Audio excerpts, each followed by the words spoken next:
sing of your love forever.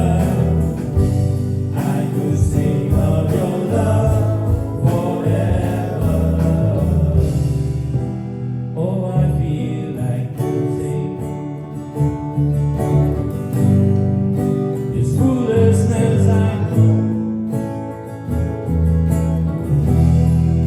But when the world has seen the light, they will dance with joy.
holds me so.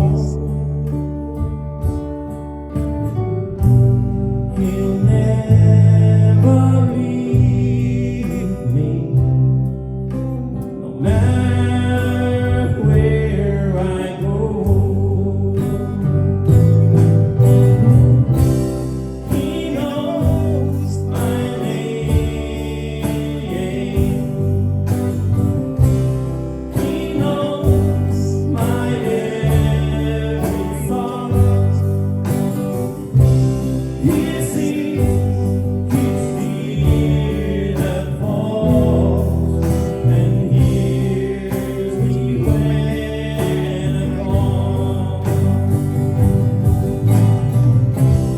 He knows my name. He knows my every thought. He sees each tear that falls and hears me when I'm wrong. He knows your name. He knows your every thought. He sees all those tears that fall and hears you when you call. And hears you when you call. And hears you when you call.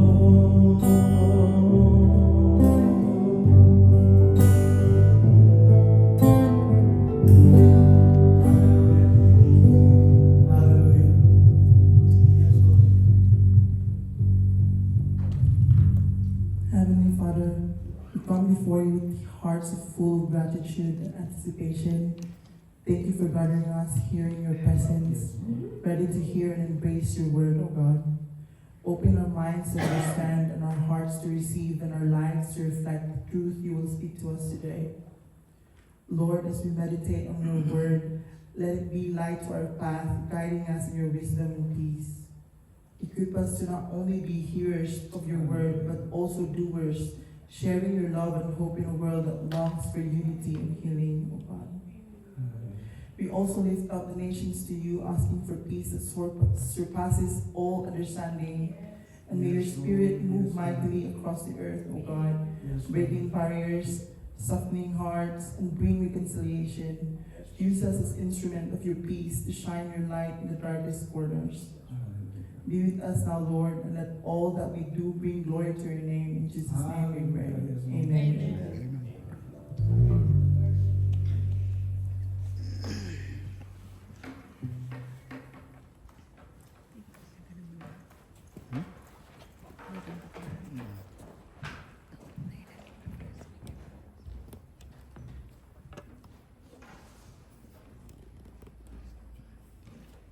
Scripture reading.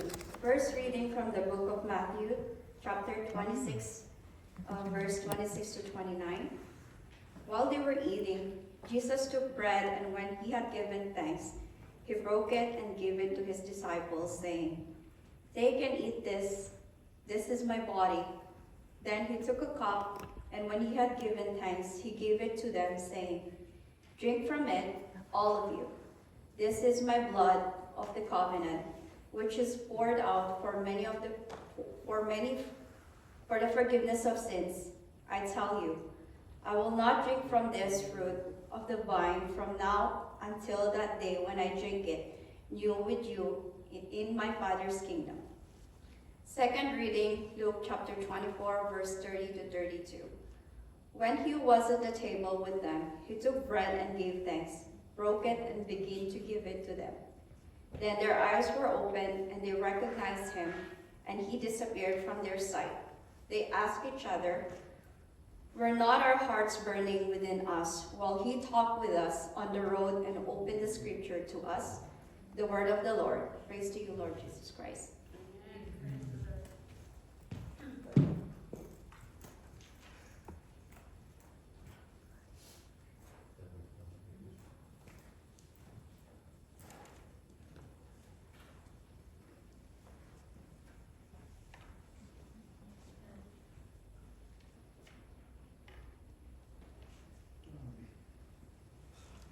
Sobrang ano na talaga ito. Pasensya na kayo, kapatid.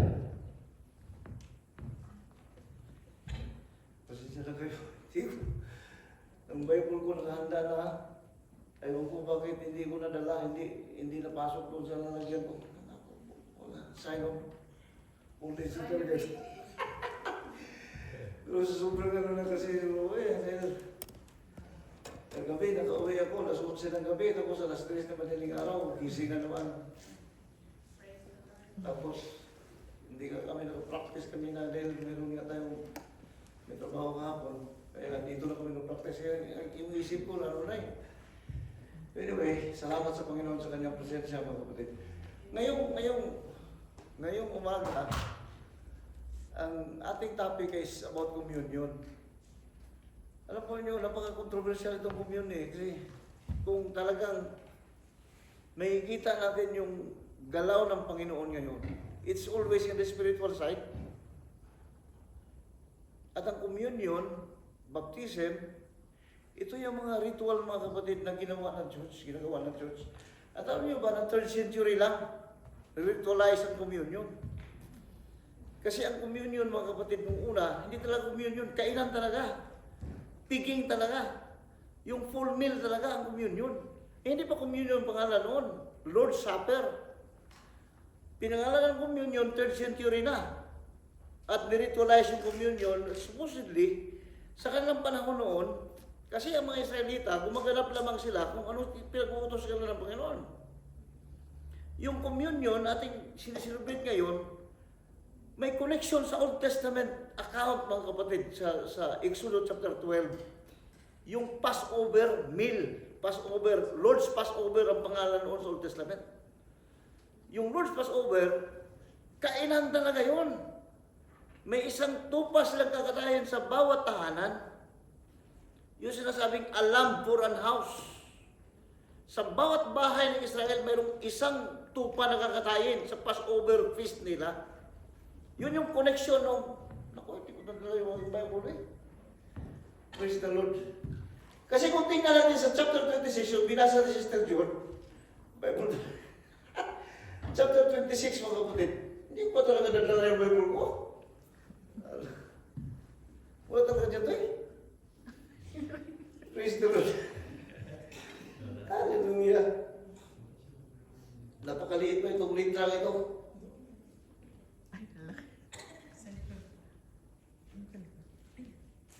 Chapter 26, verse 26. Ito, as they were eating, Jesus took bread. Kung tingnan natin, mga kapatid, nandito ito sa verse ano eh. As they were eating, Jesus took bread and blessed and broke it and gave it to his disciples and said, "Take and eat it, this is my body." Then he took the cup, and after giving thanks, he gave it to them and said, "Drink from it, all of you, for this is my blood that establishes the covenant. It is shed for many for the forgiveness of sins." Ano liit ng... That's KJV. Ano? That's Praise the Lord. Malaki ba yan eh?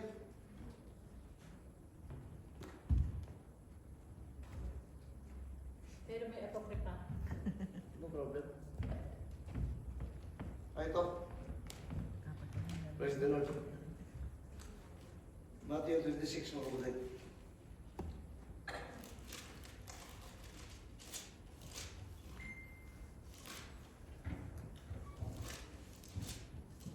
Verse 26.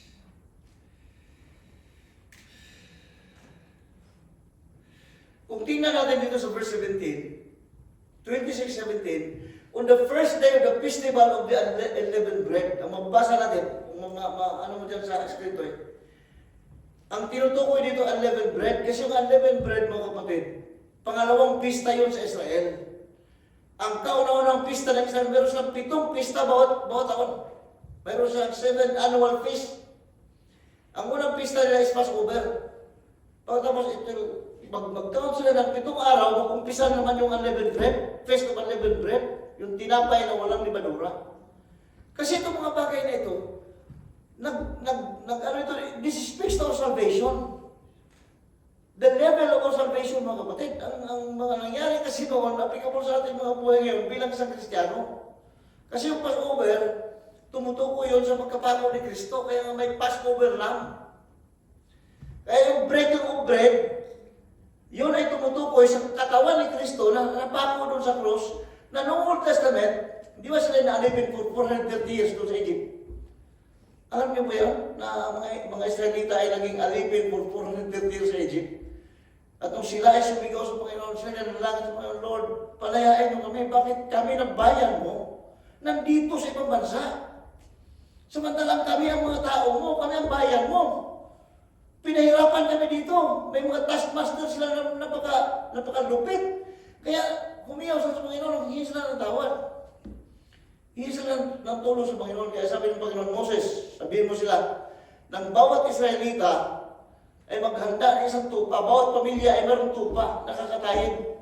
Nung gabi na yon, sa first month of the year, on the 14th day, kakainin na yung tupa na yun ng nilitson. At yung dugo ng tupa na yun yung ipahid na doon sa hamba ng bahay. Di ba na ano yun? Kaya nga meron tayong, ano yung pista natin, Katoliko sa Katoliko. Kasi, meron doon sa Old Testament, pero literal na practice yun, mga kapatid.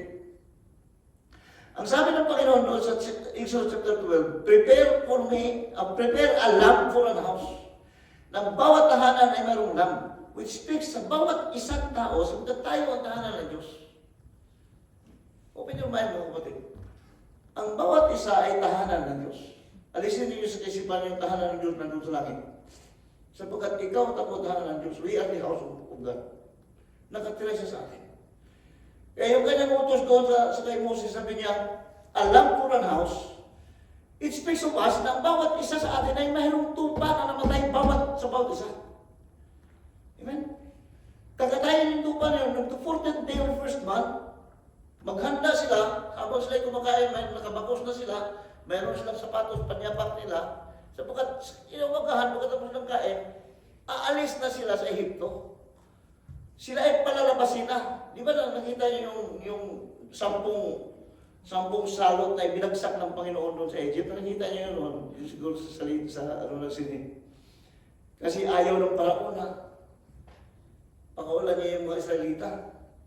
Pero kung tingnan mo yung Bible, nagpatigas sa puso ni Paraon, wala rin ba Diyos? Gusto na talaga niya subukin ng mga Israelita doon sa loob ng Egypto. May pagkailan talaga Diyos sa lahat, mga kapatid.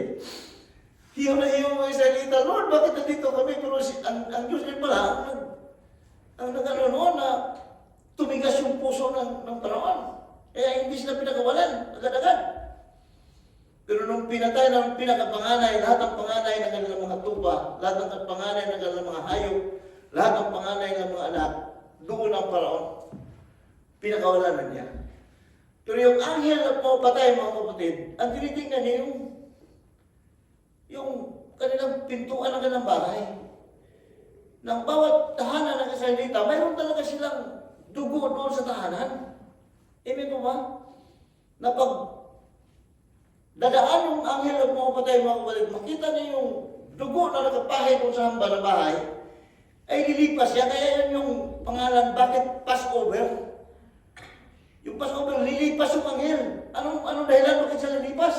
Sabi makita niya yung dugo doon sa hamba. Yung dugo na yun, speaks of the blood of Christ. Yun yung ating ininom sa communion.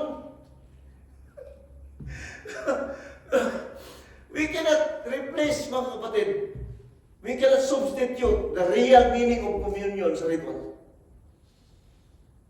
Pangunahan ko na ngayon. Yung ating gagawin, isang ritual, isang shadow, kumbaga anino ito sa katotohanan, na kung anino ang ating wala kang wala kang mahipo na anumang material sa anino. Sapagkat ang anino, bakit siya nagkaroon ng anino? Mayroong totoong substance. At ang sabi ng Biblia, those are shadows of things that is to come, but the substance is Christ. Ang pinakalaman dun sa anino na ay si Kristo.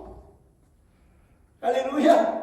Kaya ito yung ano nila. On the first day of the festival of unleavened bread, the disciples came to Jesus and asked, "Where do you want us to make preparation for you to eat Passover?" Mula noong kay Moses hanggang sa kapanahonan ni Kristo sa New Testament, pinapractice nila yun ang bawat taon, mga kapatid. Kumakain sila ng tupa.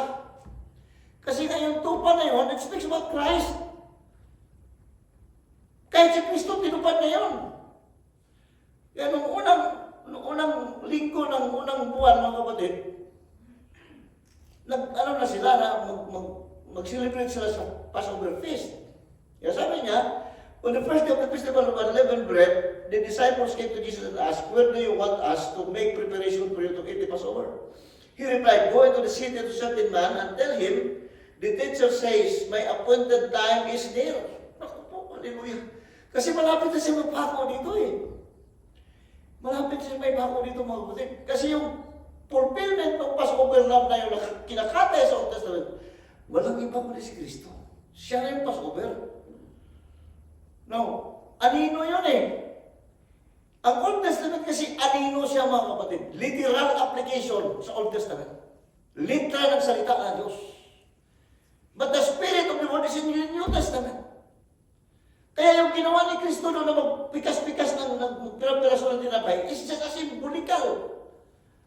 Symbolic yung kapatid, sapagkat yung kanyang pinipikas-pikas na tinapay, walang iba kundi yung kanyang katawan at dinurok doon sa krus. Amen? Napakalalim ng communion kasi communion, kung tingnan natin yung communion, is partaking. Kainan. Sa ating panahon sa New Testament, kung talagang spiritually open ka, mga kapatid, speaks about spiritual matters. Ang kainan na yun, gagawa ka ng ritual, kain ka ng physical na tinapay, ang sabi ng mga Katoliko, di ba kayo sister, alam niyo ito, familiar niyo ito. Yung sinasabi ng transubstantiation, alam pa niyo yun? Na yung tinapay na sinasabi ng pare na, ito ang katawan ni Kristo. Noon daw, ibigay nyo sa'yo, matransform na yung tinapay na yun as katawan talaga ni Kristo. Yun yung sinabi ng transubstantiation. Parte ito ng kanilang Eucharist service. Yung Eucharist is thanksgiving. Eucharistia, mga kapatid, is a Greek word. Nang ibig sabihin, pasasalamat. At ibibigay ng pare yun, ito ang katawan ni Kristo. Ang kanilang paniniwala na yung katawan na yun, talagang katawan ni Kristo yun. Pero hindi pwede kang ano natin yung katawan ni Kristo na yung tinapay yun, yung katawan ni Kristo na physical. Amen? At yung dugo, maging dugo din talaga ni Kristo. Kaya, ginagawa nila, kasi nga, ang kailang pagkaalam, na habang pinapartek nila yung dugo na yon, pinapartek nila yung tinapay na yon, hinihintay nila na dumating si Kristo. Kasi ang sabi ng Biblia, do this in remembrance of me until the time comes that Jesus Christ will come. Ang kaisipan natin, mga kapatid, that Jesus Christ will come, hanggang ngayon, hinihintay pa natin. Kaya ginagawa natin yung communion na literal. Kasi ang pagkakala natin, the coming of the Lord is still in the future. But if we are open in the spiritual natin na, mga kapatid, kung talaga nakita na spiritual natin mga mata, nangyari na yung pagdating ng Panginoon eh. The coming of Christ happens in you already. Kaya nga, yung meaning ng communion is not physical na kainin natin yung tinapay, but the assimilation of the life of Christ. Kasi yung katawan na yun, it symbolizes the life of Christ. Paano, Pastor? Pag-apply natin sa buhay ng Panginoon sa ating buhay. Kasi sabi niya, do this in remembrance of me. Hanggang dumating ang panahon na dadating ang Panginoon. Pero para sa atin na bukas ang mata, alam natin na nangyari na yung pagdating ng ating Panginoon nung tayo ay naborn again. Nandiyan na siya sa atin eh. Baka ba't hindi pa natin alam na tayo, na nandito na pala si Kristo, ang katotohanan, si Kristo na sa tao na. Nung siya bumalik sa Ama, yung siya nga, sabi niya, I will return to my Father. Ang pagbalik niya doon sa Ama mawad, babalik siya sa Espiritu upang mananahan sa tao. Sapagkat nung siya na sa katawan, of course, limitado siya. Pwede ba siyang pumasok sa katawan ng tao? Nung siya na sa katawan pa. Kaya experience sa kanya na mamatay siya sa krus. Pag mamatay siya, babalik siya sa spiritual na kalagayan, mga kapatid, at makapanahan siya sa bawat isa sa atin. Kaya yung coming ng ating Panginoon, actual coming ng ating Panginoon, nangyari sa Book of Acts, chapter 2. Biro mo, 2,000 years ago na, ang ating Panginoon dumating na. Akala kasi natin, ang pagdating ng Panginoon, isang bagsak, dumating siya kagad, nakita natin ng Panginoon. Ulitin ko mga kapatid, nung unang pagdating ng ating Panginoon dito, hindi siya bumagsak mula sa langit pumunta sa lupa. Buksan niyo yung pangunawa dito mga kapatid. First advent ng ating Panginoon, hindi siya lumapag sa lupa kagad, galing sa langit. Ano nangyari sa kanya? Nung una niyang advent, ano nangyari? Hindi ba natin alam? Ano nangyari sa kanya? Yung unang niyang pagdating. Nakita pa natin na si Kristo kagad tao, umiikot dito. Katulad sa ating imagination ngayon. Ang ating imagination ngayon, the second coming of Christ will come physically. Bababa siya mula sa langit at makita dito sa lupa. Hindi po. Kasi yung first coming natin, Panginoon, sample yun eh. Yung una niyang pagdating, hindi siya bumagsak siya dito sa lupa. Dumating siya, ipinunti siya ni Maria. Amen po ba? Pattern yun, kapatid. The birth of Christ is in this manner. Kaya nga, mayroong in this manner eh. Sapagkat ganon na ganon, ang pagdating natin, Panginoon, yun ang pattern. Ipinanganak siya ni Maria. At ngayon, ang Panginoon ito ay nasa tao. Kaya nga, this is the coming of Christ. Now, kung ganon ang sinabi ni Pablo, mga kapatid, kasi alam ko na si Pablo, nakakita siya ng spiritual na pagitain eh. Sapagkat alam po nating lahat na si Pablo hindi kasama sa mga 12 disipulo. Amen po ba?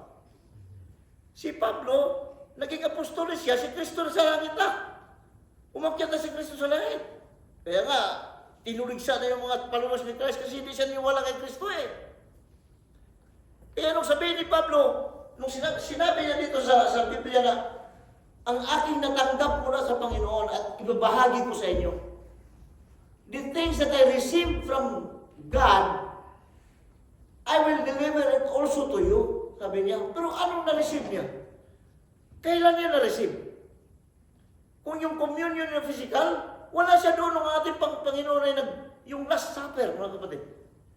Di ba yung Last Supper, yung panghuli? Actually sa Bible, walang Last Supper. Tayo lang naglagay ng Last Supper. Sorry, Pastor, may question ako. Pwede ba ako dito na ako sa tabi? Oh, Hindi ko makarating doon. yung communion, Pastor, hindi pala yung tungkol lang sa Last Supper. Ha? Ang communion hindi lang tungkol doon sa Last Supper. Kasi sa Katoliko, Oo. ang inaano nila, do this in remembrance of me pertaining to the Last Supper. Ang communion kasi, bro, ginawa ng ritual ngayon. Ng communion, kung atin talagang i-trace yung historical background ng communion, kainan nila yun. Kainan talaga yun. Ang ibig sabihin sa communion, kainan talaga mga kapatid. Pero kung ating i-apply sa ating panahon ngayon, ano yung kainan na yun? Kainan pa rin na physical? Magkaroon pa rin tayo ng ritual na kainan na ganito? Mayroong baso, mayroong ano dyan, tinapay, kainan pa rin tayo ng physical? Kasi ang spiritual implication nito, ang pag-assimilate natin sa buhay ni Kristo, kasi yung katawan na dinurog na yun, yung tinapay na yun, symbol lang sa katawan ni Kristo. So ang ating gawin ngayon, kung alam natin ang ating Panginoon ay dumating na, mayroong isang phase sa kanyang coming. So there are so many comings of Christ sa buhay ng tao. Dami. Hindi ka born again kung si Kristo dumating sa'yo. Yung ikay na born again, that is one coming of Christ. Nabuksan ka mga kapatid. Unti-unti nakikita mo ang Panginoon. Kasi yung coming niya, hindi isang abroad. Katulad nga, nung ipinanganak siya, binuntis siya. Salamat po, salamat. Hallelujah. Yun yung sinabi ni Paul. I groan within myself until Christ be formed in you. Dito ako sa gitna. Pasensya na kayo mga kapatid. Ako ay isang, wala na talaga, bingi na. Praise the Lord. Ayaw ko malayo sa inyo. Para malinaw, no? Hindi, pag may tanong kasi hindi ko marinig bro eh. Kaya nga sabi ko kay Mr. Romel, hindi ko na talaga marinig. Yung tanong ni Pastora, hindi ko na marinig. Totoo yan, Pastora. Napaka-ano na talaga. Okay lang po yan. 66 years old na ba naman ako tapos, hallelujah. Amen. Praise the Lord. Balik tayo sa, yung kami ng ating Panginoon, hindi siya dumating na isang bagsak mula sa langit pumunta dito sa lupa. Na yun ang expectation ng lahat ng mga Kristiyano. Sabihin ko sa inyo mga kapatid, kaya tayo nung hindi pa tayo nabuksan ito, yun ang ating expectation. Na one of these days, si Christ bababa doon at tayo dadagitin niya doon. Sasama tayo sa Kanya. After 7 years, pupunta dito sa lupa, bababa siya, kasama na tayo ng church. Di ba yun ang ating paniniwala? Yung rapture. Na isama tayo ng Panginoon, sasalubungin natin ang Panginoon dyan sa alapaap. Kasi ang ating pangunawa, yung alapaap na yan. Hindi, ang alapaap speaks of the glory of God, which speaks about the life of God, mga kapatid. Hallelujah. Kaya hindi mangyari yung sinasabi ng physical na sasalubong tayo sa Panginoon dito sa langit at dalhin tayo balik ng Panginoon dito sa langit. Hindi po ganun. Pero yan ang karamihan ng paniniwala ng mga Kristiyan. Kasi ito nga ang pattern natin, nung unang pagdating natin po physically, sa Old Testament, nagpakita siya sa mga tao in the form of kahit alapaap, pillar of fire, kung minsan magpakita siya parang anghel, magpakita siya apoy. Ganon siya kasi wala pang katawan siya noon eh. Hinanda pa yung katawan na pasukan ng Kristong ito. Kaya nga sabi niya, thou hast prepared for me a body. Yung body na yun ay yung body ni Jesus na pinurma ni Maria. Si Maria nagpurma doon sa body na yun. Amen? Doon sa tiyan ni Maria ano yun? Nabuo yung body na yun. Pero ang Kristo, hindi pwedeng buhay ni Maria sapagkat ang Kristo una pa kay Maria.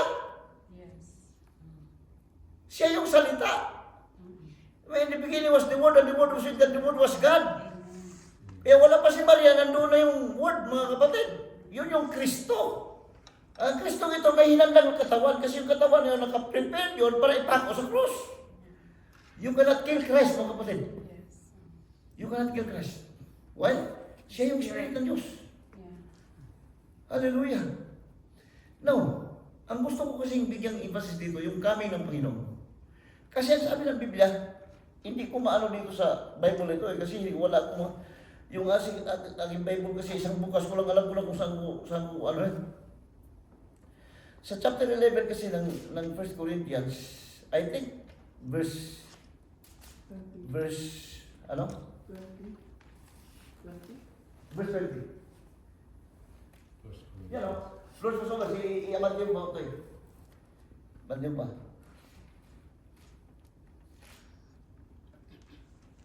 So, sa verse 23, For I received from the Lord what I also passed on to you. Si Pablo lang sabi dito.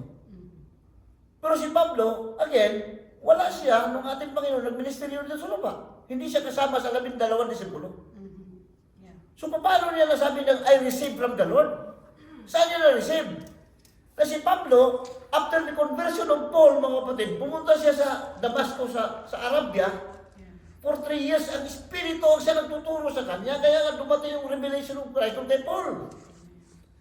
Dumating yung revelation about the church, mga kapatid. Si Pablo ang binigyan ng Panginoon ng revelation ito. So precisely, itong sinabi niya, na natanggap niya, for I received from the Lord. These are spiritual things, mga kapatid. Nung siya doon sa Arabia. Amen. Amen? Kasi nga hindi ka siya kasama sa 12 apostoles ng original. Nakita natin at chapter 9 ng Acts, inusig ni Pablo ang mga mananampalataya. Pinatay niya si Felipe. Si Stephen. Pinatay niya. Isa siya nagbigay ng signal na patayin yung tao na yun. Dahil masakit sa kanyang tainga yung mga sinasabi niya about Christ. Kasi hindi pa nga siya follower ni Christ, mga kapatid. Kaya itong sinabi niya, for I received from the Lord, spiritual ito nung natanggap niya nung siya nandoon sa Arabia.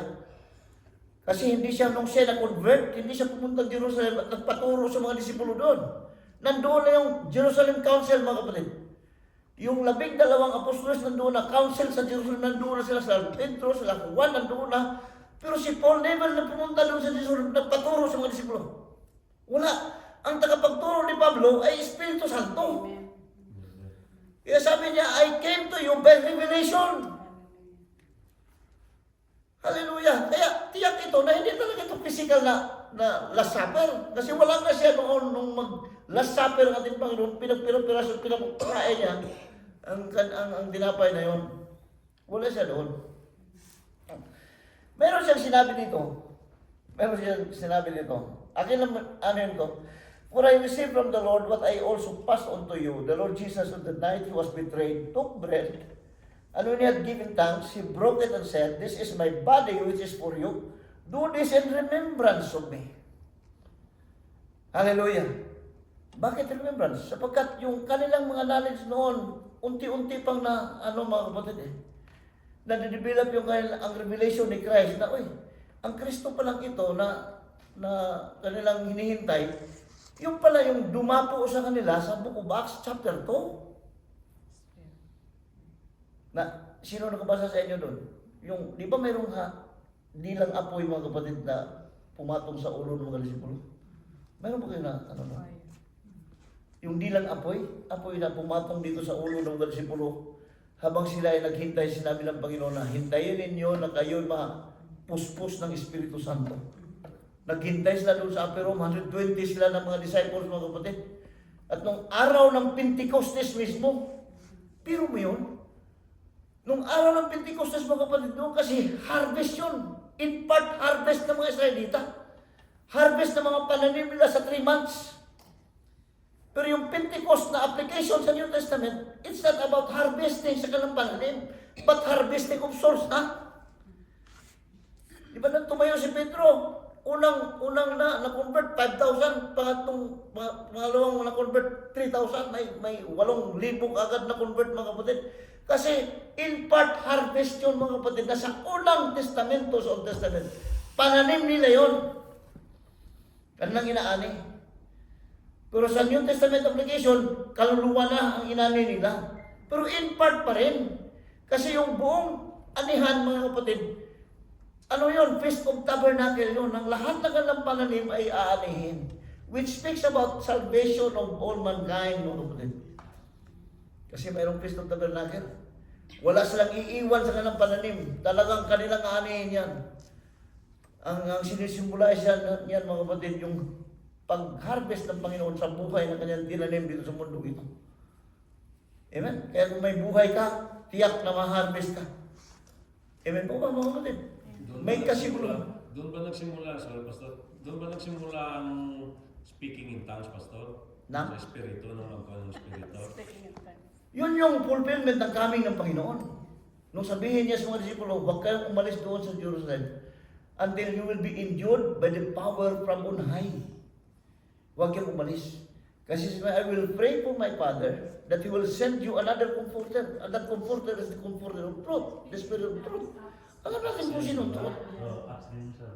Alam natin yung sino truth. I am the way, the truth. Sino yun? Di ba si Christ? Amen. Kaya sinabi niya, I will pray to the Father, I will send you, and He will send you the Spirit of truth. Wala ibig siya. Kaya kapag dating ng Pentecostes, mga kapatid, 50 days after the Passover, kasi yung Pentecostes, ang ibig sabihin, sa Greek word yun is Pentekunta. Pentekunta. Nang ibig sabihin, 50 days after the Passover. Hindi, yung sa Day of Pentecost na sinasabi mo pa, Pastor, yung sa Acts. Acts chapter 2. Oo, doon na nagsisimula yung sinasabi nilang speaking of tongues, di ba? Oo, doon simula yun. Kasi napuspos na nila ng Espiritu Santo. Pero yun yung actually, yun yung dami ng Panginoon. Nag-umpisa nung dumating ang Panginoon kasi siya yung Espiritu na sinabi niya, Espiritu na katotohanan na ipadala ng Ama sa kanila. Pero wala kang di bukas sa Espiritu mga kapatid, hanggang ngayon, hinihintay mo pa. Kaya kailangan natin magpreparasyon talaga. Kasi hinihintay mo pa yung pagdating ng Panginoon eh. Do this in remembrance of me until the time comes that Jesus Christ will come. Pero sa atin ang bukas na tayo, alam na natin ang Panginoon, nasa atin na pala, Amen. ang ating gagawin ay pag-assimilate na lang sa salita ng Diyos para mapurma si Kristo at ma-reveal si Kristo sa libutan ito. That is actually the coming. That is actually the communion. Kasi yung communion is spiritual union. Di ba kung ano yun eh, common at saka union mga kapatid? Di ba? Dalawang salita na pinag-isa. Kasi yung communion mga kapatid, nandiyan ba tayo? Yung ibig sabihin sa salita communion? Sa Greek is koinonia. Na ibig sabihin, partnership. Partaking. Kung ating ano yun, unity, magkakaisa. Kasi habang pinapartake mo, yun yung sinasabi ko, anong kinakain mo, maging ganun ka sa kinakain mo. Habang kinakain natin ang salita ng Diyos, habang kinakain natin ang buhay ng Panginoon, maging katulad ka sa Diyos. Yes. Amen. So yun yung coming ni Christ sa ating mga buhay at wala ang communion. Actually yun yung revelation ni Christ sa ating mga buhay. Na makita siya sa mundong ito habang kinakain natin ang salita. Kahit anong gawin natin kain sa tinapay mga kapatid at inom ng kupa mga kapatid. We cannot substitute the real meaning of communion sa ritual. Yes. Bakit ko sinabi ito? Para mag-desire natin ngayon, mag-decide tayo. Gagawin po ba natin itong communion na ito? Na ritual? Kasi sa akin walang problema. Walang problema sa akin. Kung gagawin natin ritual, no problem. Pero kinakailangan malaman natin mga kapatid. Ito yung alam niyo ba mga kapatid? Ito yung bahagi ko lang sa inyo. Ang pinakamainit noon sa panahon nung naging prophetic ako, yung pinakamainit na prophetic man, nagpastor siya for 40 years dito sa Amerika. 40 years siya pastor. Pero nung siya ay nabuksan itong prophetic teaching, sila ang mga haligi nitong mga prophetic teaching yan eh. Sabi niya, alam niyo ba na doon sa bahay siya? Nakatulog siya. Ewan ko kung naaalala pang ganyan to yun. Pero, ano ba? Parang, Lord, sino ba ako na...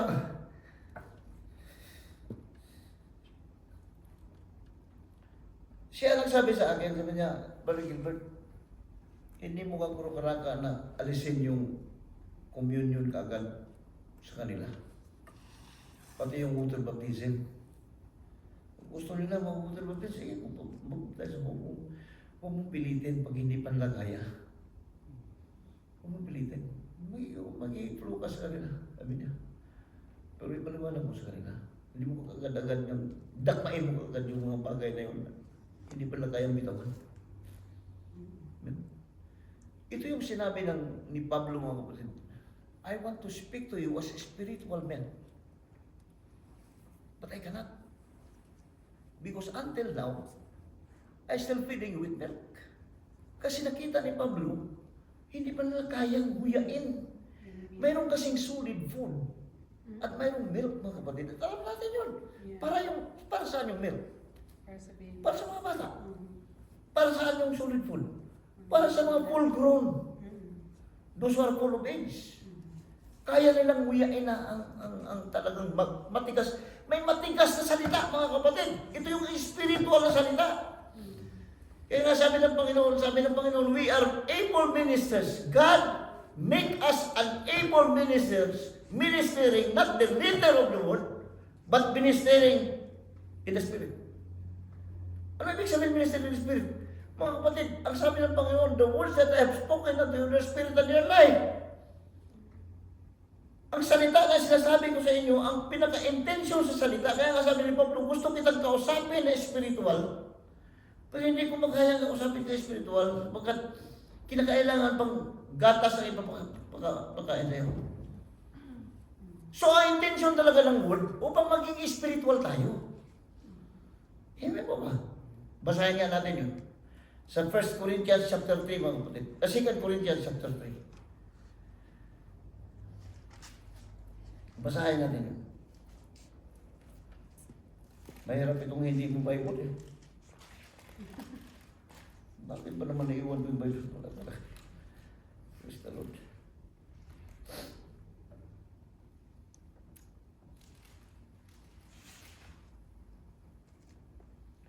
Ito sa 1 Corinthians chapter 3 mga kapatid. 1 Corinthians po. 1 Corinthians, mamaya tayo sa 2 Corinthians. Okay. Brothers and sisters, I could not address you as people who live by the Spirit, but as people who are still worldly. Bilo mo, ginamit nito worldly. Yeah, makamundo. Mere infants in Christ. I give you milk, not solid food, for you were not yet ready for it. Indeed, you are still not ready. You are still worldly, for since there is jealousy and quarreling among you, are you not worldly? Biro mo yun. Pero ang gusto ni Pablo, makausap niya yung mga kapatiran doon as spiritual talaga sila. Ngayon, punta tayo sa 2 Corinthians mga kapatid, chapter 3.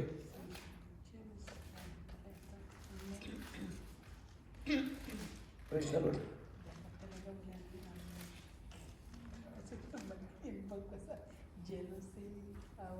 Verse 6. Ayaw ko kung ano dyan sa NIV, Pastora. 2 Corinthians ano po, Pastor? 2 Corinthians chapter 3, verse 6.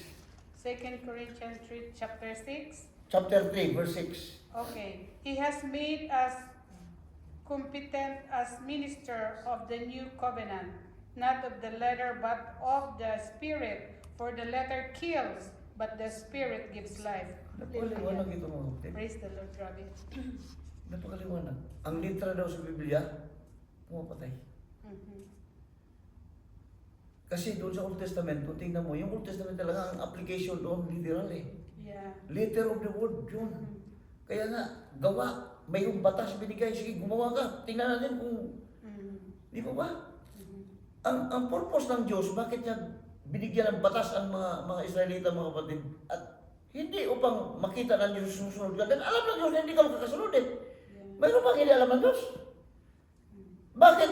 Despite of the fact na alam niya na hindi pala matupad itong kautosan ito, bakit binigay pa siya? Binigay pa niya. Upang malaman natin, wala talaga tayo, palpak talaga tayo, wala tayong maaasahan sa pamamagitan natin gawa. Yeah. Amen. Wala. Praise the Lord. Yun yung purpose na yun. Kasi alam ng Diyos kung ano mangyari. Alam niya kung anong mangyari sa ulangan. Mhm. Pero despite of it, binigay pa rin niya yung batas.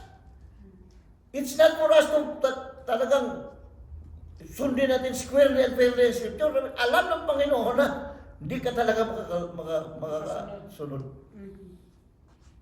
Ang ibig sabihin, talagang ang ating kasapatan, mga kapatid, wala sa ating sarili. Kailangang dependent talaga tayo lahat sa Diyos. Amen. Hallelujah. Tingnan mo dito, NIV pala yan, Pastor. NIV pala ito, Scripture na ito. Yeah.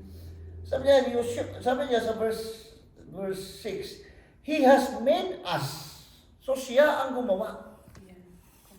He has made us.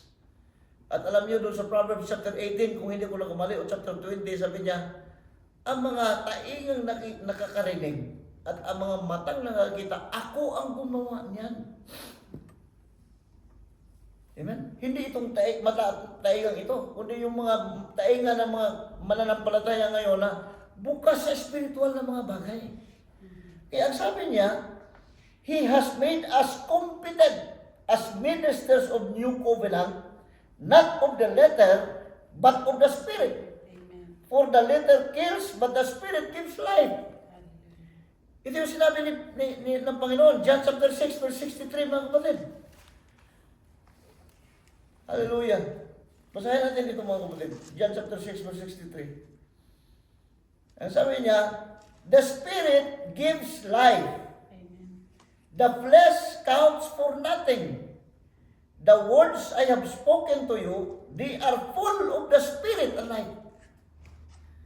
So itong mga salita na sinasabi ng Panginoon, punong-puno ito ng Espiritu. Hallelujah. Hallelujah. Kaya ang application talaga ay spiritual. Amen. Praise the Lord. Doon sa chapter 5 ng Hebrews, wala kayong mga Bible, ano? Yung sinabi mo kat ng mga Biblia ng lupa, nakatingka mo sa ano, isang karton yun. Dali natin yun dito. Praise the Lord. Hebrews. Para sandali malimutan yung Biblia ko. Praise God. Hebrews chapter 6, chapter 5.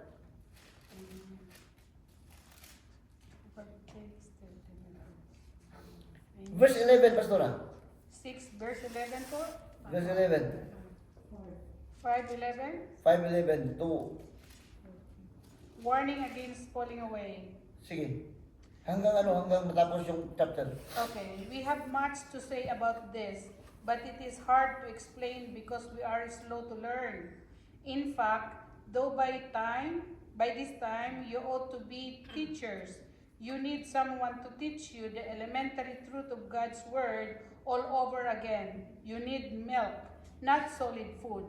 Anyone who lives on milk, being still an infant, is not acquainted with the teaching about righteousness. But solid food is for the mature, who by constant use have trained themselves to distinguish good from evil. Ano ba ang ano dito mga kapatid? Alam niyo ba ang context dito? Nung sinabi ni Pablo ito, dahil gusto niyang maunawaan ng mga tao doon about Christ being the high priest after the order of Melchizedek. Amen. Hallelujah. Ministering endless life. Amen? Yun yung gusto mo. Kung atrasan mo kasi, Pastora, dito sa verse 7, during the days of Jesus' life on earth, He offered up prayers and petitions with fervent cries and tears to the one who could save Him from death, and He was heard because of His reverent submission. Son, though He was, He learned obedience from what He suffered, and once made perfect, He became the source of eternal salvation for all who obey Him, and was designated by God to be high priest in the order of Melchizedek. Hindi pwedeng maging high priest siya mga kapatid in the order of Levites sapagkat hindi siya Levita. Kailanman, kaya nga ito yung sinasabi sa inyo, hindi pwede siya tumanggap ng tithe sapagkat hindi siya Levites.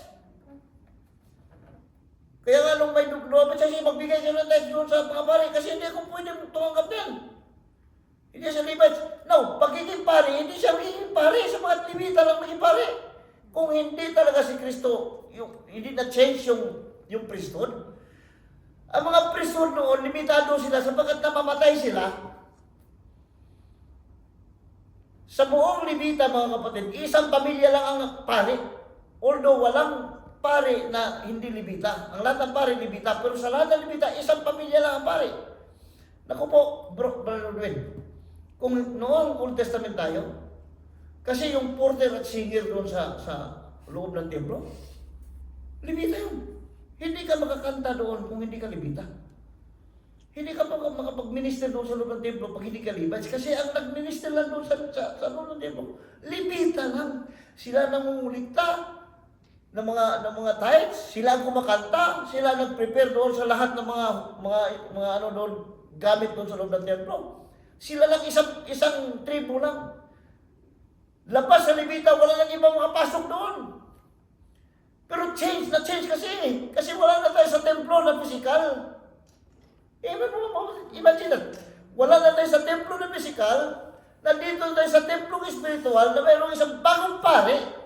Ito yung gusto ko ituro ito sa inyo, na kayo yung templo ng Panginoon at ang Panginoon ay nagministeryo mismo sa inyo. Amen. Hallelujah. Nandiyan siya sa iyo. Kaya sabi niya, after the order of Melchizedek, sa chapter 7 verse 5, ministering endless life. Ano ibig sabihin sa endless life? Ministering in spiritual. Sapagkat walang endless life sa physical. Amen po ba?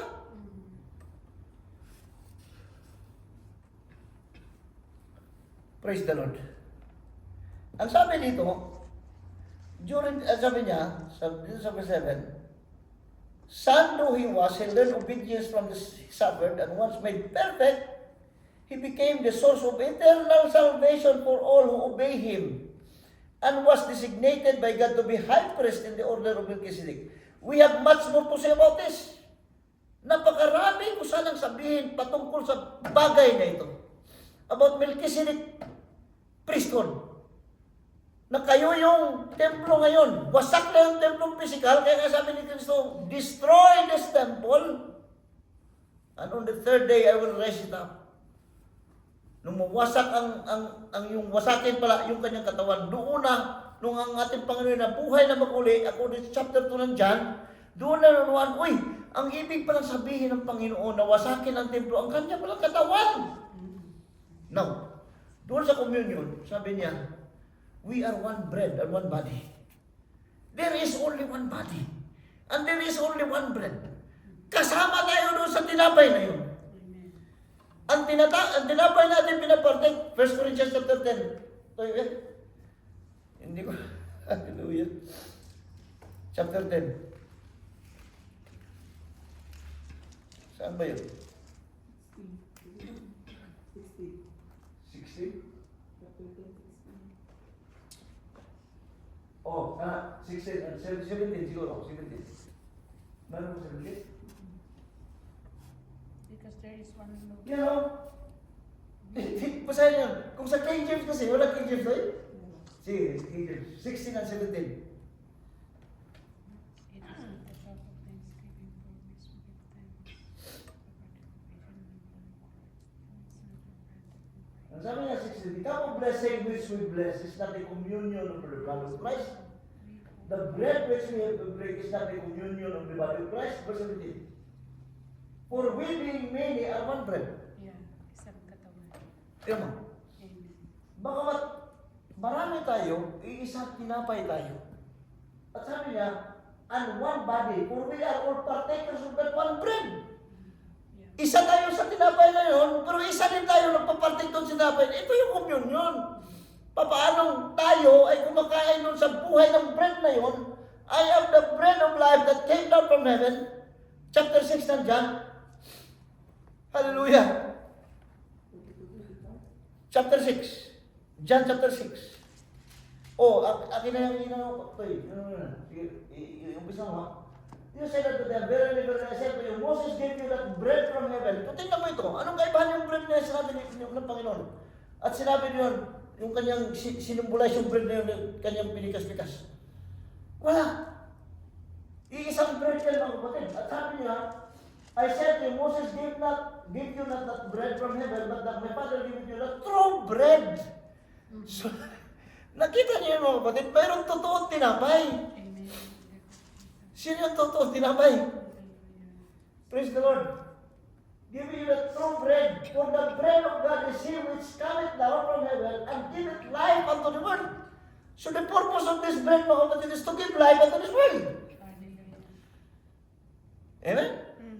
Now, kung sa ritual tayo, hanggang ritual tayo. Hanggang ritual tayo, mga kapatid. Ritual. Ritual. There, Yung purpose ng bread na yun is to give life unto this world. Patuloy tayo. Then said they unto him, Lord, evermore give us this bread. Sige, ituloy mo. Bigyan mo kami ng tinapay niyan, Panginoon. And he said unto them, I am the bread of life. Napakaliwanag. Question lang po dyan, Pastor, tungkol sa ritual. Kasi nakalagay dito sa 1 Corinthians 11, doon na tayo sa cup, no? To shortcut. Kasi sabi dito si Jesus Christ mismo, sabi, this cup is the new covenant, not the ritual. New covenant in my blood. Do this Ano yan, whenever bro? you drink it. Ano yan? 1 Corinthians O si Paul na sabi niya. Hindi, si Jesus Christ mismo naka-red letter. Yun yung sinabi ni Kristo nung siya nagbigay ng Last Supper no, sa mga disipulo sa Matthew chapter 26. Oo, pero Kinot ni Pablo. yeah. Di ba? Kasi Korinto na yan eh. Kinot ni Pablo yung nangyari po sa chapter 26. Pero ito sabi ni Jesus. Oo. Oo. Totoo yun. Simbolik na yung brad eh. Kasi para bang sa Old Testament kasi Passover nila talagang kainan. At nung kumain sila ng Passover, sinabi ko sa inyo, piging yung kanilang kainan. Noon, talagang full meal ang kanilang kainan. Pero bigla na lang niyang kinuha yung tinapay at pinarasyon niya. Makita mo ito ngayon, Brad. Bigla niya kinuha yung tinapay, pinapirasyon niya dyan niya. Kainin niyo ito. Ito yung aking katawan. Ang ibig mo sabihin, Brad, Yung pagkain natin, talagang kain, talagang physical natin, literal yung tinapay. Ano ba talaga spiritual na? Kung kailangan natin mag-benefit tayo sa pagkain na yun, ano ba talaga ang kanyang application? Physical na kain tayo sa tinapay na yun, na pinagpulaso. O partaking the life of Christ. Sapagkat sabi niya, ako ang totoong tinapay. Yun ang covenant. Oo. So, actually, totoo yun bro, na mayroon silang talagang pagpirapiraso, pero mayroong spiritual talaga na lalim na application. Yeah. Nang application yun, pag-apply talaga sa buhay ni Kristo, kahit ano man rin kain dyan sa ritual natin, kahit anong kain natin mga kapatid, kahit yung lang sa water baptism. So, Kasi nakalagay din dito, Pastora, gusto ko lang kasi Sige. Kasi kung iano natin dito, meron pa dito nakalagay. Kalagay dito, so then, whoever eats the bread or drinks the cup of the Lord in an unworthy manner will be guilty Yan bro. of sinning. Yan ang problema doon. Yan. Yeah. Kasi yung unworthy manner, Oh. Yeah. sino ang worthy natin? Yan. Yun ang problema doon.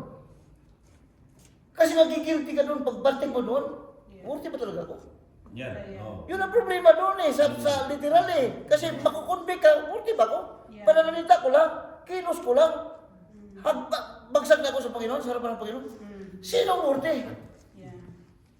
Di ba? Kaya kung physical talaga, sabi niya, discerning the Lord's body.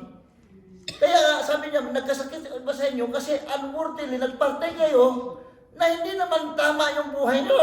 Oh. Amen. Amen. Yeah.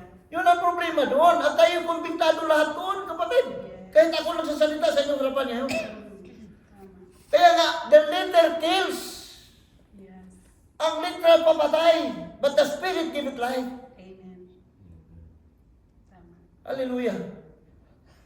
Kumpiktado tayo at yung sinabi niya, ang ilan sa inyo na mamatay na, ilan sa inyo kasakit sapagkat you are not discerning the Lord's Yan, body. dito yan, Pastor. So Oh. that is why many among you are weak and sick, and the number of you have fallen asleep. Tama yan, Pastor. Talaga. Yeah. You do not discern the Lord's body. Ang ating pangunawa sa Lord's body, yung katawan ni Kristo na si Jesus nandoon mo. The Lord's body is you. Ikaw at ako ang katawan ni Kristo. Tayo kasi, hindi na natin mystical body of Christ. It's the church. But the church is composed of believers. Ang believers, mga tao. Sapagkat ikaw ang katawan ni Kristo. Amen. Hallelujah. Kaya,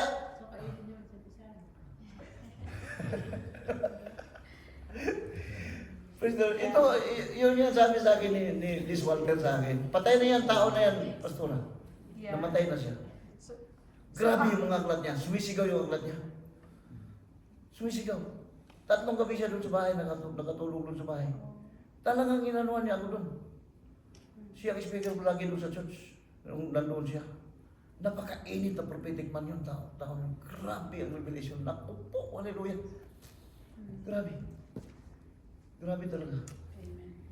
Lahat ng ano doon, kung Genesis 1, Genesis 2 mga kapatid, inilabor din this one sa akin. Ang layo lang inulalaman doon sa, ang layo lang yung pangunawa eh. Kasi akala natin, literal yung nangyari doon sa Genesis chapter 1. Parabol pala yun. Hallelujah. Parabol pala yung mga bagay na yun. Kaya sabi ko, Lord, sino ba ako na? Bakit pumunta pa doon sa diswalter sa bahay? Pumunta talaga siya doon sa akin, mga kapatid, sa totoo lang.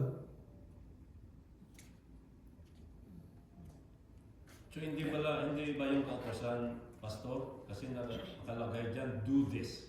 In remembrance of me. Okay. Hindi ba utos yun? Oo nga. Yun nga bro eh. Yeah. Pwede natin gawin ito. Pwede natin gawin, walang problema. Pero ang problema doon, sabi niya, sige raw, ituloy mo nga yung pagbasa mo. Ito. Kasi bago natin... Oo, ituloy. Paliwanagan Bro, tayo, ituloy mo na yung basa mo, ituloy mo. Meron Kasi pa dyan? nakalagay doon, this is my body. Oo. Una, sabi niya, the Lord Jesus on the night he was betrayed, he was betrayed, took bread. And when he had given thanks, he broke it and said, this is my body, which is for you. Do this in remembrance of me. In the same way, after supper, He took the cup, saying, this cup is the new covenant, in my blood. Do this whenever you drink it in remembrance of me. Sige, tuloy pa. Then, for whenever you eat this bread and drink this cup, you proclaim the Lord's death until He comes. Go. You proclaim the Lord's death until He comes. So, yung ating paggawa yung ritual na yun, we are proclaiming the Lord's death until He comes. Yung muna, yun yung kimo nun eh. Hanggang sa kanyang pagdating. Kaya yung sinabi ko sa inyo kanina, yung pagdating pa natin Panginoon hanggang ngayon, hinihintay ko pa natin. Kasi yung ritual na yun hanggang sa pagdating ng ating Panginoon. Before pa ito ipako siya, di ba? Ang ritual na yun, sabi niya, do this in remembrance of me until He comes. So yun yung ginagawa noon. Kung ang ating understanding so sa verse na yun, He's still coming, nandun siya sa langit, ano pa sa atin? Ayan, sige, mag-ritual tayo. No. Ritual tayo. Hindi. Pero kung ang understanding mo, nandito na pala si Kristo sa akin. He is with us already. Amen. He came Hindi ba already. totoo yan mga kapatid na si Kristo na sa iyo? Yeah. Yeah. So kung Kristo na yan, ang coming, may isang phase ng coming ni Christ, nangyari na pala sa iyo, the fullness of His coming, yun ang ating gagawin. At ang fullness ng kanyang coming, mga kapatid, the revelation of Christ, the coming of Christ in the full, mangyari lamang kung tayo'y mag-a-assimilate sa buhay ng Panginoon. At tayong natin luluhod sa kanyang harapan, makita si Kristo sa mundo ito. Katulad din pala yan, Pastor, sa prayer, Lord's Prayer. Our Father, who art in heaven, hallowed be thy name. Thy kingdom come. Dapat wala na yan kasi yung kingdom nandito Yeah. na. He came already. Yeah. Kung mapag-unawa mo sa kingdom na wala pa, di ba sabi ng kaharian mo sa puso mo? Amen. Praise the Lord. Amen. Anak po mga kapatid. So Praise wala the Lord. pong, wala pong effect talaga ang communion. Wala. Wala talaga. Kaya nga, useless pastora eh. Useless po. Yeah. Kaya nga, the Ritual. flesh profits nothing. Ano ibig sabihin sa flesh? Lahat ng mga physical appearances, mga kapatid. Yeah. So the words are like spoken of the spirit and the life. Only the spirit will give life. Hindi yung mga physical appearances na yun sapagkat it profits nothing.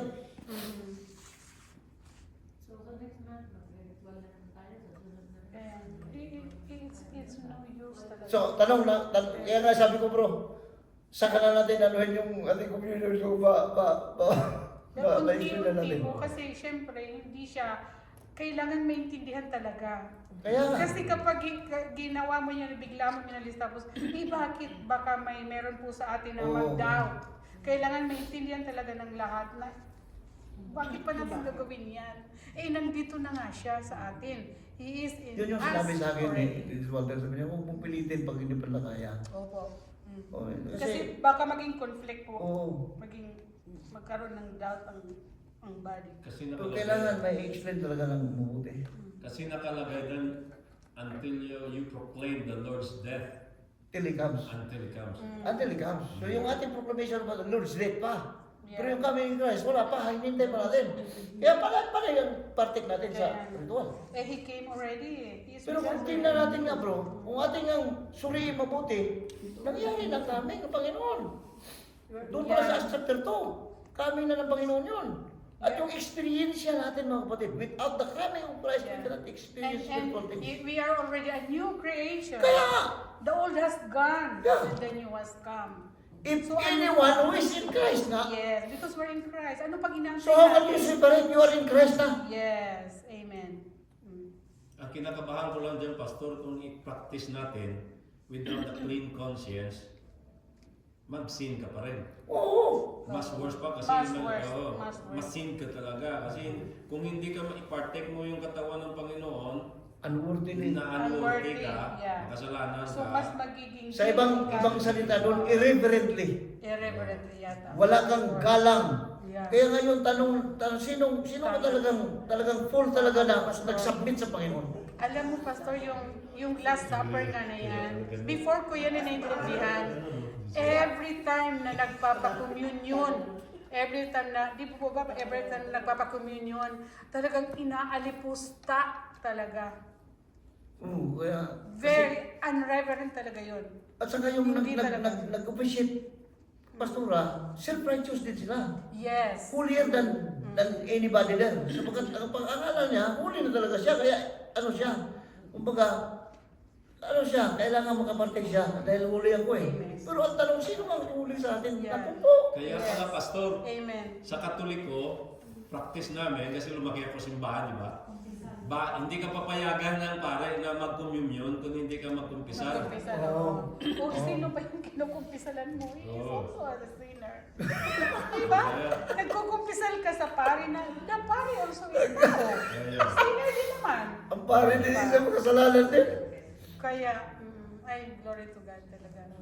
Ano ngayon, si Tagli ang papa ngayon ah. Ano po? Si Colonel Tagli. Yun ang inapuan ni Pope Francis. Oh, yeah. Tagli. Tagli. Papa niya. Oh, si Colonel Tagli, Pilipino. Si Tagli. Okay. Siya yung second in command. Pastor, katulad po yung, ako talaga grabe ka-guilty ko. Yung, di ba si Jesus, hinugasan niya yung mga paa, ginagawa din yun ngayon. Symbol yun. Kaya nga sabi ko, nilalapastangan yung ginawa na walang sino mang makagagawa niyan kundi si Jesus. Talagang Sinulit yun kasi yung paa. Bakit paa? Kasi Yes, yung yes. very steps mo. wala tayong kahit kalingkingan, kahit anong hugas ng paa. Wala talaga. Si Jesus lang yun. Kaya nga eh.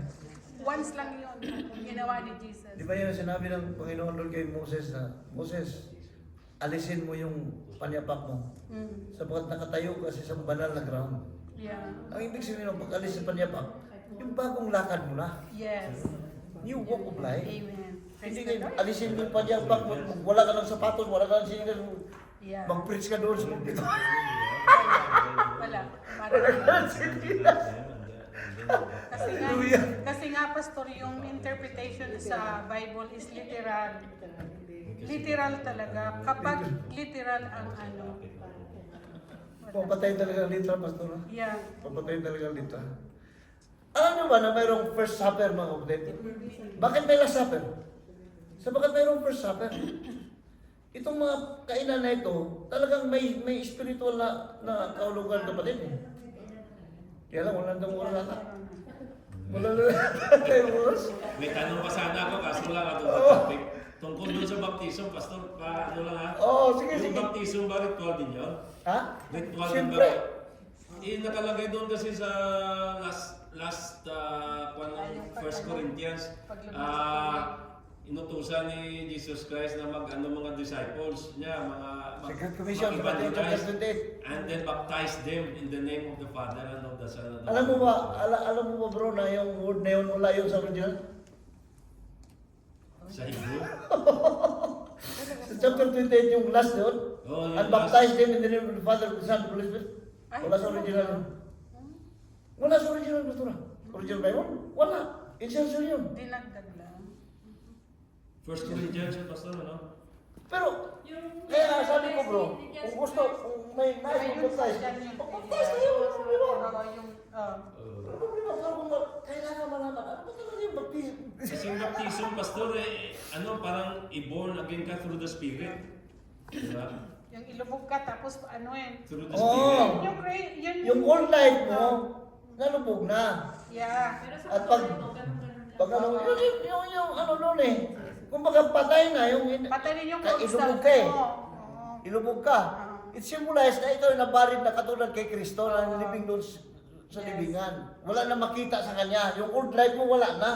Yun yung symbolize doon. At ito ikay tinayo, nagtinayo ka sa isang bagong buhay. Buhay. Amen. So it speaks about the life of Adam and the life of Christ. Amen. Nilubog mo ang buhay ni Adam, tinayo mo ang buhay ni Kristo. Amen. Praise the Lord. So useless din yun. Hindi dapat talaga ginagawa yun. Salamat sa Panginoon mga kapatid. Kasi kahit everyday kayo lubog sa tubig, araw-araw kayo lubog sa tubig, wala kung hindi ko naman inamin. Wala talaga. Mayroon pa akong testimony mga kapatid. Last na lang ha. Praise the Lord. Sa aking pamilya, never na inano ko sila. Pinilit ko sila.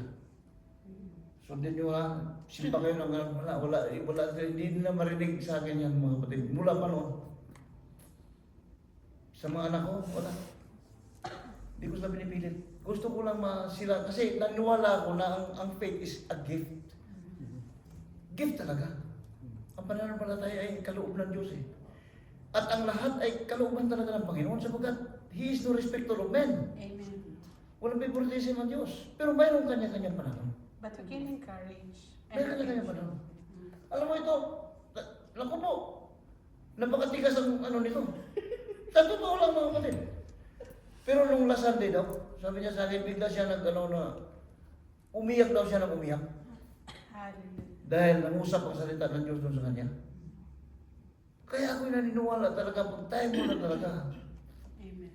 Wala talaga matigas na tinapay talaga sa Panginoon. Pag-awas mo na. Pero manalo siya sa Lord. The Lord is my shepherd na siya latuan. Yung ating scripture last Sunday. Though I walk through the valley of the shadow of death, I will fear no evil, for thou art with me. Doon daw para siyang Yan verse na yan, Pastor. Kiri ko yan hanggang ngayon. Ang verse na yan ang tumulong sa akin para bumangon. The Lord is my shepherd. napakalalim yung salita niya, bro. Napakalalim talaga, napakasarap. Salita ni David yan, di ba? Salita yan ni David. Yung verse na yan. Oh, David yun. Okay, David. David yun. Praise God. Napakalalim yung salita niya.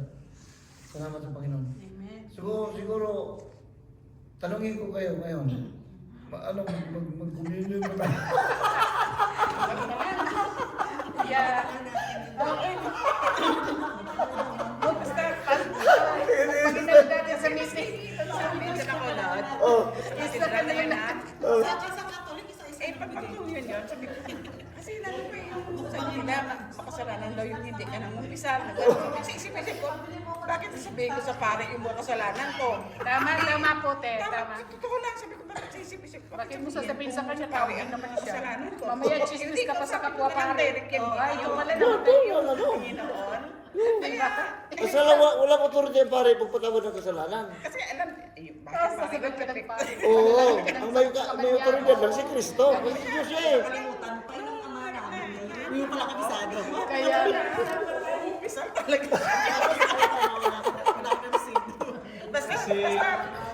Basta, basta. Ano, pwede ba i-refund natin yung ano? No. Atin lang yung ano yung mga kapatid. Baka sa sunod, may gustong ano, di? Basta, i-testimony ko lang yung dad ko, patay na siya, pero yung papa ko kasi hindi siya makasimba, hindi siya nagsisimba. Kasi nga, yung against siya sa, di ba pag nag-communion, punta doon, kung mag-kumpisal ka, sabi ng papa ko, sampalin ko yan pare lang yan tao, ba't ako mag-kumpisal sa kanya? So parang kami na family, ano ba yan, dad? Ba't nagsasabi? Kasi nga, inahanda ka bago ka mag-partake sapagkat literal nga pangunawa. Opo, Kinakailangan malinis ka talaga. Pero tanong mo, abusado sino nga. malinis? Po, hallelujah. Abusado nga daw, ba't ako magkukumpisal sa kanya? Abusado yung mga pare, magnanakaw pa. Ako, magkumpisal ako diretso sa Panginoon ko. Kasi basta nagkumpisal na yan, ginamit yan ng mga pare na Kastila sa mga Pilipino para mahulihin yung mga gerila, di ba? Ngayon, pag nagkumpisal kasi yung mga pare, yung ginagamit nila, mga gerila, para malaman na kung saan. Binubuko ka lang sa Pastora, ano ba nakapatay ka, no? Oh. Bakit ka sabihin sa pare? Hindi Tama ka. kami reward kayo. Diba? Oo. Hindi, Hindi, para magka-reward yung pare kasi kung... totoo lang kung nag-isip na ko na, no? Pero pa rin talagang nag-umpisa Well, ako. Diyos ko, hindi naman natin pinapasa sa mga Katoliko, Hindi pero... naman siya, no? Pure katolik talaga ako. Recipient din sila eh. Talagang ano. Sabi ko, Ano lang kasi, Pastora? Sige. nung malaman ko na pastor na may mga pare din na lapas na ano yung sa atin ba yung nagagawa ng mga ano. Sabi ko, Eh ko, ang life sa loob ng kumbinto, alam ko eh. Kasi Oh, grade ito. 6 pa lang malayos Ito. alam na ako eh. Lumaki ako sa simbahan. So, alam ko kung anong nangyayari sa loob. Ayan, di ba? Di ba may meeting tayo yan? Opo. Sa doon tayo sa ano? Opo. Ano? Ano bro? Okay, mag-decide na po kayo. Eh, Mag-decide pa tayo. decide kayo ano, kung anong dapat. Oo! Hindi, itabi lang yan. Itabi lang yan. Hindi kasi kailangan kung ano maging action natin tungkol sa communion, maging isa tayo Yeah. para kung may mag-question sa atin, alam natin kung ano yung sasagot. Yes. Clear naman. Yeah. Mayroon kasi sinabi ng Biblia na kailangan handa ka. Tanungin, ano ba, bakit ba may pag-asa ka ba dyan sa pinagpalayalaan mo? Paniniwala mo? May pag-asa ka ba? Sabi ng Biblia, kailangan handa ka na ipaliwanag yung pag-asa mo. Yun ang dapat talaga. Handa ka, mayroon kang kakasagot. Salamat sa Panginoon. Basta isa lang pinangihawakan ko, Pastor, pag may nagtanong sa atin tungkol sa prophetic teaching, isa lang pinaniniwalaan ko, sinabi dyan na all will be saved. Yun lang. Kasi nandun yun. Jesus died So, for everyone. medyo mahirap Kasi- i-accept ng iba.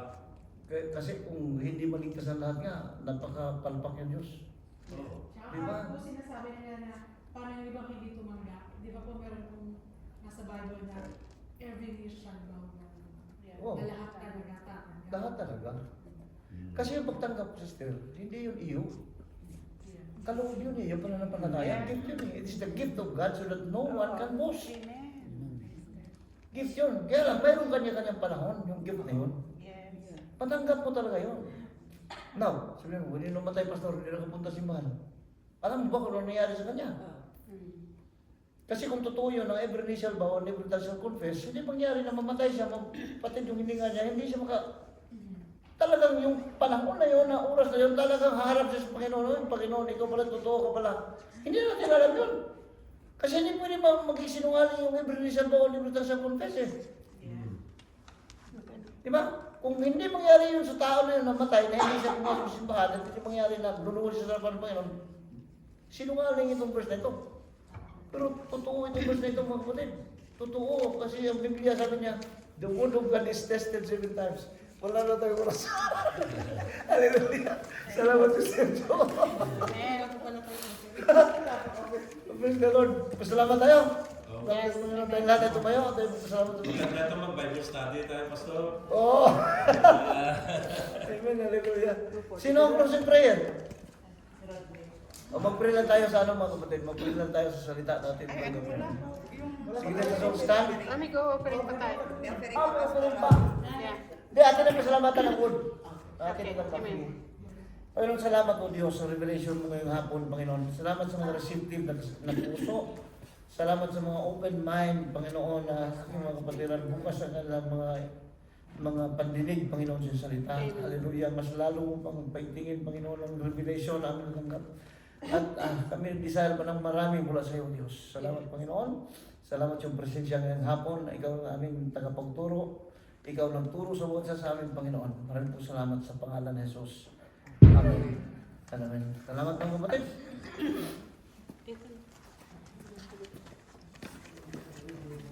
Yung mic and dito na rin ako.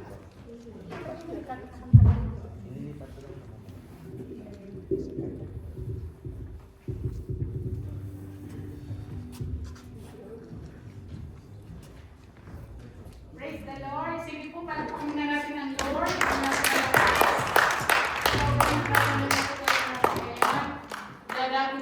Dadako na po tayo sa offering. I think hindi ko na kailangan magbasa ng verse dahil naririnig na natin palagi na pag tayo ay nagbigay, hindi tayo pinutusan, hindi yan command, kundi ay yan ay galing sa ating puso. Base po sa narinig natin ngayong umaga, may hihigit pa ba? Walang higit na pera sa mga natatanggap natin ng Word of God. Kaya ang ating pagbibigay po, na when we give generously, isa na lang yan sa sinasabi nating maaaring sabihin natin na isa na lang ito na pagbibigay, pagbabalik sa mga natatanggap natin na blessing sa Panginoon. The more we give, the more we receive. If we give freely to the Lord, the more blessing that He will give us. Pero hindi po hindi nakatali or hindi nagbabase ang pagpapala ng Lord kapag tayo nagbibigay. Amen? Ito po ay isa lamang na act of giving back to the Lord what blessings He's giving in our lives. Amen po? Lagi po natin tatandaan pagdating sa blessing. The word blessing in the Bible does not limit to the physical or material thing, but blessing covers everything. Especially po yung nare-receive natin ng mga salita ng Diyos, kung saan ang salita ng Diyos ay ang nagbabago sa ating mga buhay at ay ang nagiging pagkain natin spiritually. Kung tayo ay kumakain ng napakasarap ng mga pagkain, the more, how much more yung physical na pagkain ng ating spirito na dapat natin hinihiling sa Diyos na tayo magbasa ng Biblia, ng Kanyang Word, manalangin, kasi po yun ang pagkain ng ating Espiritu. Amen po? So, as we give our offering, let us sing this song.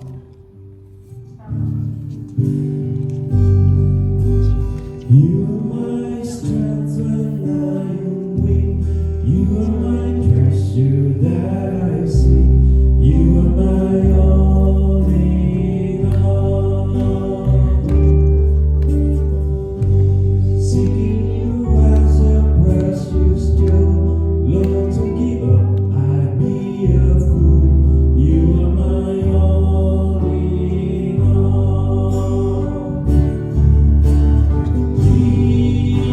Jesus, Lamb of God, worthy is your name. Jesus, Lamb of God, worthy is your name. Taking my sin, my cross, my shame, rising again, I bless your name. You are my all in all. When I fall down, you pick me up. When I am tired, you fill my cup. You are my all in all.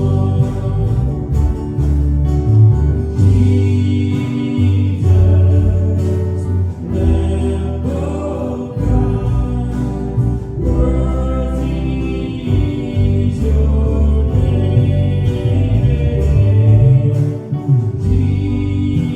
Jesus, Lamb of God, worthy is your name. Let us all pray. Father God in heaven, we thank you, Lord, dahil binibigyan mo kami, Lord, ng puso ng pagbigay, O God. As we give our offering today, Lord, we pray, O Lord, na huwag mo kaming pabayaan sa aming rent, sa sanctuary nito, Lord, pinagkakubayan namin, Lord, na kami ay patuloy mong isusustain ang aming mga pangangailangan financially, para kami, Lord, ay magtuloy-tuloy na mag-worship sa sanctuary nito, Panginoon. Lord, we lift up unto you all the hearts of your people today, Lord, that as we give it, O Lord, not with compulsion, but with love and generous heart, O God. Dahil ang puso na mapagbigay, Lord, ay nanggagaling sa iyo lamang. We give you praise, we give you glory in Jesus' name. Amen.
as we depart from this place now, we ask you to bless us throughout the remainder of the day and guide us safely home.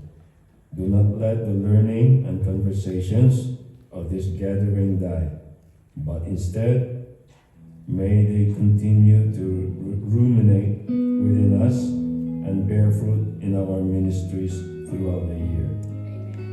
Until we find ourselves together again. We ask this in the name of Jesus and in the power of the Holy Spirit. Amen. Amen.